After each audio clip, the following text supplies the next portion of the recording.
ಬೆರಳು ಮುರಿಯುವ ವಿಜ್ಞಾನ ಮತ್ತು ಮಿತ್ ಸೈನ್ಸ್ ಮೈತ್ ಬಿಹೈಂಡ್ ಕ್ರ್ಯಾಕಿಂಗ್ ನಕಲ್ಸ್. 1. ವಿಜ್ಞಾನ ಸೈನ್ಸ್ ಬಿಹೈಂಡ್ ಕ್ರ್ಯಾಕಿಂಗ್ ನಕಲ್ಸ್. ಬೆರಳು ಮುರಿದಾಗ ಸದ್ದು ಕ್ರ್ಯಾಕಿಂಗ್ ಸೌಂಡ್ ಏಕೆ ಬರುತ್ತದೆ?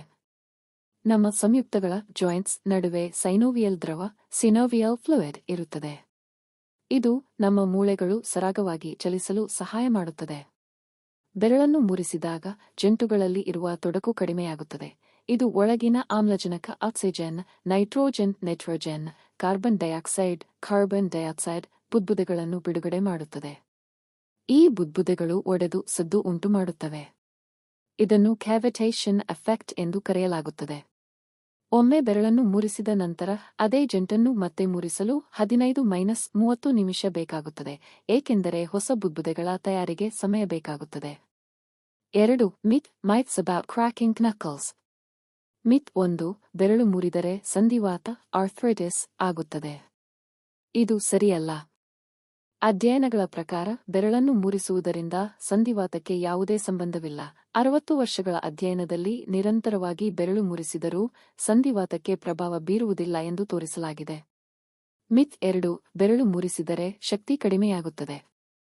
ಇದು ತಪ್ಪು.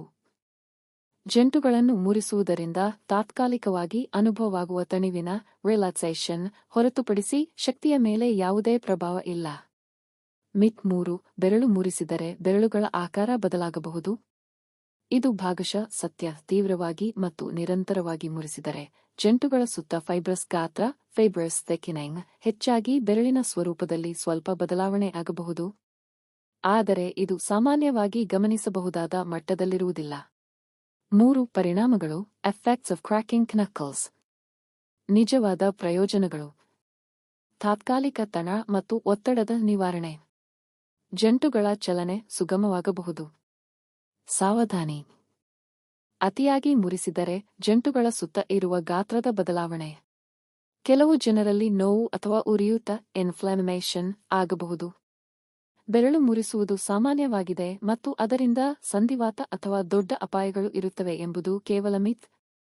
ಆದರೆ ನಿರಂತರವಾಗಿ ಬಲವಾಗಿ ಮುರಿಸುವುದರಿಂದ ತಕ್ಷಣದ ನೋವು ಅಥವಾ ಅಸೌಕರ್ಯ ಉಂಟಾಗಬಹುದು. ನೀವು ಆಗಾಗ ಮುರಿಸುತ್ತಿದ್ದರೆ ಅದು ವಿಕಟ ಚಟವಾಗಬಾರದು.